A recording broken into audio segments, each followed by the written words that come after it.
សួស្តីបងប្អូនទាំងអស់គ្នាក្នុងរាត្រីនេះខ្ញុំលើកយករឿងមួយដែលមានសិស្សម្នាក់ឈ្មោះសុគន្ធាគាត់ធ្លាប់បានជួបកាលពីនៅរៀនបឋមសិក្សារឿងនេះដែរគឺបានកើតឡើងនៅសាលាបឋមសិក្សាមួយ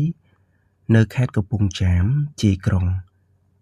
មានសិស្សសាលាម្នាក់ឈ្មោះស្រីពៅដែលល្បីថានាងឆាប់ខឹង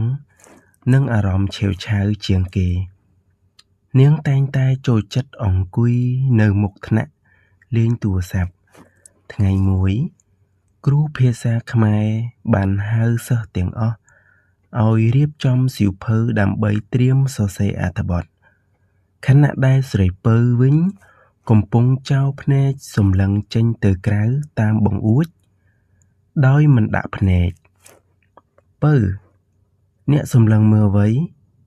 មិនយកសៀវភៅមកសរសេរគ្រូសួរតែស្រីពៅវិញមិនឆ្លើយឡើយសិស្សជាច្រើនចាប់ផ្ដើមងាកទៅមើលនាងគ្រូបានហៅឲ្យនាងដាក់ដៃលើសៀវភៅតែភ្លាមនោះដៃរបស់នាងស្លេកស្លាំងហើយត្រជាក់ដូចទឹកកកគ្រូចាប់អារម្មណ៍បានដើរចូលទៅក្បែរនាងយ៉ាងប្រុងប្រយ័ត្នពៅកើតអីហ្នឹង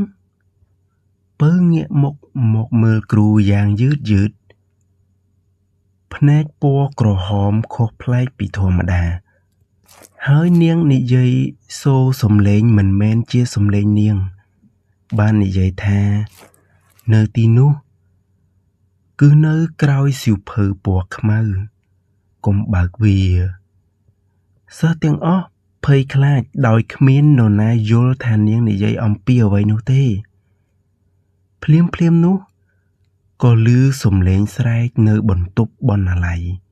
1 ម៉ោងក្រោយមកនាយកសាលានិងគ្រូបានឲ្យសិស្សយកសៀវភៅប្រវត្តិសាស្ត្រចាស់មកមើលក្រែងលោមានរហែកនិងធ្វើការបិទកៅដើម្បីភ្ជាប់ធ្វើជាមេរៀនវិញស្រីពៅត្រូវបានទៅជួយធ្វើការនៅបណ្ណាល័យនោះដែរតែទោះបីជាគ្រូមានអារម្មណ៍ថាខ្លាចនាងបន្តិចក៏ដោយបណ្ណាល័យនោះស្ងប់ស្ងាត់ណាស់នាងបានដើរទៅជ្រុងមួយដែលមានសៀវភៅចាស់ជាច្រើនមានសៀវភៅមួយគែមពណ៌ខ្មៅដែលមានធូលីជាប់រាងដិតជាងគេគ្រូបាននិយាយថាមិនឲ្យបើកសៀវភៅនឹងទេតែស្រីពៅវិញនៅតែយកវាមកមើលយ៉ាងស្ងប់ស្ងាត់ហើយបានបើកសៀវភៅទំព័រទី1ភ្លាមនោះមានសំឡេងស្រែកយ៉ាងខ្លាំងមួយចេញពីបណ្ណាល័យសិស្សនិងគ្រូថ្នាក់រៀនផ្សេងទៀតបានចូលទៅមើលខាងក្នុងស្រីពៅបានដួលសន្លប់ក្នុងបន្ទប់បណ្ណាល័យបាត់ទៅហើយសៀវភៅនៅជិតដៃនាងបើកទៅទំព័រទី1មានរូបខ្មោចកំពុងតែបើកភ្នែកធំសម្លឹងទៅកាន់នាងដោយទឹកមុខយ៉ាងក្រៀមក្រំមានសរសេរដោយអក្សរចាស់ហើយគែមក្រដាសនោះដូចជាត្រូវបានឆេះដោយភ្លើងការដួលសន្លប់និងសំឡេងប្លែកស្រីពៅត្រូវបានគេនាំទៅបន្ទប់សុខភាពភ្លាមអ្នកថែសុខភាពបានចាប់ដៃនាងហើយស្រាប់តែមានស្នាមខ្មៅតូចដូចជាអក្សរបានលេចចេញលើដៃនាងថាខ្ញុំចង់នៅជាមួយនាងពេលជិតល្ងាចស្រីពៅភ្ញាក់ឡើងវិញតែភ្នែកនាងពណ៌ប្រផេះស្លេករង្វង់ភ្នែកពណ៌ខ្មៅមិនដូចជាមនុស្សធម្មតាទេគ្រូសួរថាពៅអ្នកចាំថាមានរឿងអ្វីកើតឡើងលើនាងទេពៅញញឹមហើយធ្វើមុខដូចជាឆ្ងល់ថាមិនមែនខ្ញុំទេស្រីពៅនឹងនរណាគេ សិស្សខ្លះ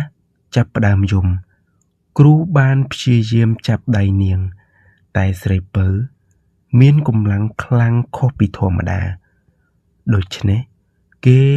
ចាំបាច់ត្រូវហៅមនុស្សមកជួយយកនាងទៅផ្ទះមានការស៊ើបអង្កេតរឿងសៀវភៅខ្មៅនៅបណ្ណាល័យស្រាវជ្រាវនេះមានគ្រូបង្រៀនវប្បធម៌ចាស់ម្នាក់ឈ្មោះ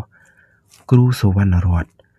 ដែលមានបទពិសោធន៍អំពីសៀវភៅបុរាណគ្រូបណ្ណាល័យបានយកសៀវភៅខ្មៅនោះទៅឲ្យគាត់ពិនិត្យ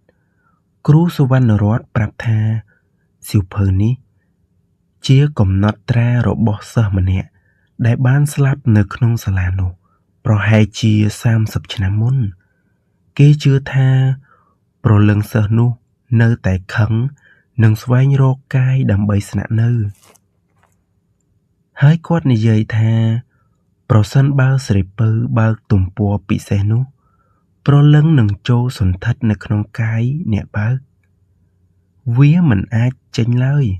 ប្រសិនបើមិនបានបិទវាទៅតាមរបៀបឲ្យបានត្រឹមត្រូវទេនោះយប់អាត់កំបាំងនៅសាលារៀនមួយទៀតសុំមិនបញ្ចេញឈ្មោះ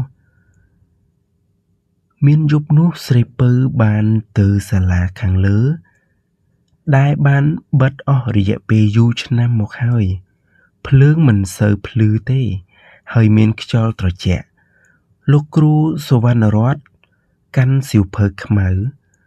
បើកទៅទំព័រដែលមានសញ្ញាហាមមិនឲ្យបើកស្រីពៅឈរនៅស្គៀមមួយកន្លែងមិនដើរទៅណាទេតែសំឡេងនាងនិយាយដាច់ថាខ្ញុំមិនចង់ចេញពីទីនេះទេទីនេះគឺជាកន្លែងរបស់ខ្ញុំ